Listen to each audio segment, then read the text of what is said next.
नमस्ते मंडळी, आज मी तुमच्यासाठी स्पेशल कारल्याची भाजी घेऊन आलेली आहे। अजिबात कडू न लागणारी कारले आज आपण बनवणार आहोत। तर गॅसवर कढई ठेवायची आहे, त्याच्यात आपण 2 ग्लास पाणी घ्यायचं आहे, मीठ टाकायचं आहे, थोडीशी हळद टाकायची आहे आणि त्या पाण्याला उकळी येऊ द्यायची आहे। इकडे मी कारले धुवून घेतलेले आहे आणि आता आपण त्याची वरची साल काढून घेणार आहोत। वरची साल काढल्यानंतर आपल्याला त्याचे देठ काढून घ्यायचे आहे, मधून कट करायचं आहे, त्याच्यातल्या बिया काढून घ्यायच्या आहे। बिया काढल्यानंतर तुम्हाला ज्या आकाराचे कट करायचे आहे त्या आकाराचे कट करून घ्यायचे आहे। मला असे गोल आकाराचे कट करायचे होते म्हणून मी गोल आकाराचे कट केलेले आहे।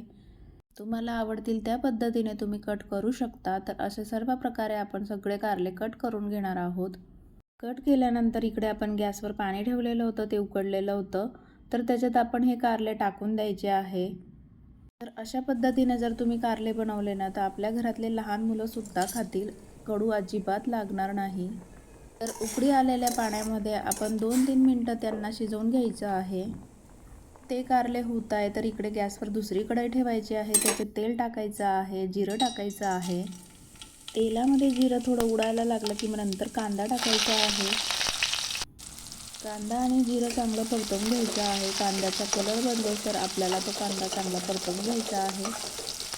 प्रत्येकाच्या गावाकडची वेगळी पद्धत आहे, आमच्याकडे अशी पद्धत आहे। तुमच्याकडे कशी पद्धत आहे कमेंटमध्ये मला नक्कीच सांगा।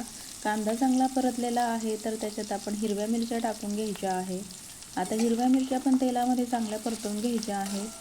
तर आता आपल्या हिरव्या मिरच्या इथं चांगल्या परतल्या आहे, तर आता आपण एक लहान टमाटर टाकून घेणार आहोत।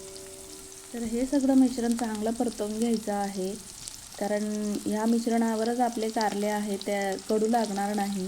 तर आता मी टोमॅटो टाकून घेतला आहे, तो पण चांगला परतवून घेणार आहे। नंतर आपल्याला लाल पावडर टाकायची आहे, थोडीशी हळद टाकायची आहे आणि गरम मसाला पण टाकायचा आहे। तर अशा पद्धतीने कारल्याची भाजी नक्की ट्राय करून बघा, खूप छान लागते आणि अजिबात कडू लागत नाही। इकडे मी आलं लसूण पेस्ट पण टाकलेली आहे आणि 2 चमचे तिखट टाकायचं आहे, अर्धा चमचा गरम मसाला टाकायचा आहे, अर्धा चमचा थोडीशी हळद टाकायची आहे। तर हे सगळं मिश्रण आपण चांगलं परतवून घ्यायचं आहे। तर बघू शकता मी मसाले आणि लाल पावडर टाकून दिलेले आहे, आता चांगली परतवून घ्यायची आहे। नंतर आपण जे कारले उकडून घेतलेले होते ते कारले आपण त्याच्यात टाकायचे आहे।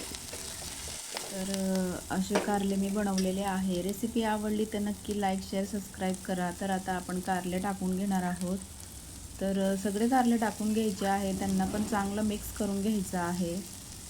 तर कारले सगळे टाकल्यानंतर मिक्स केल्यानंतर मी याच्यात थोडंसं 1 चमचा शेंगदाण्याचं कूट टाकलेलं आहे, ते मी आधीच तयार करून ठेवलेलं होतं। तर त्या शेंगदाण्याच्या कुटामध्ये मी लसूण, जिरं आणि आपली लाल पावडर वापरली होती आणि शेंगदाणे भाजून आपण मिक्सरमध्ये काढून घ्यायचे आहे, असं शेंगदाण्याचं कूट तयार केलेलं होतं।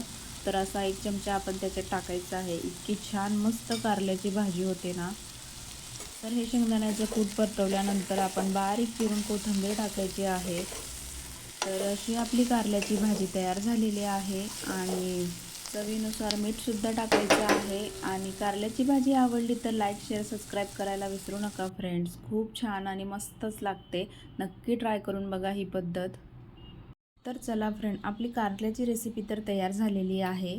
तर रेसिपी आवडली तर नक्की लाईक शेअर सबस्क्राईब करायला विसरू नका।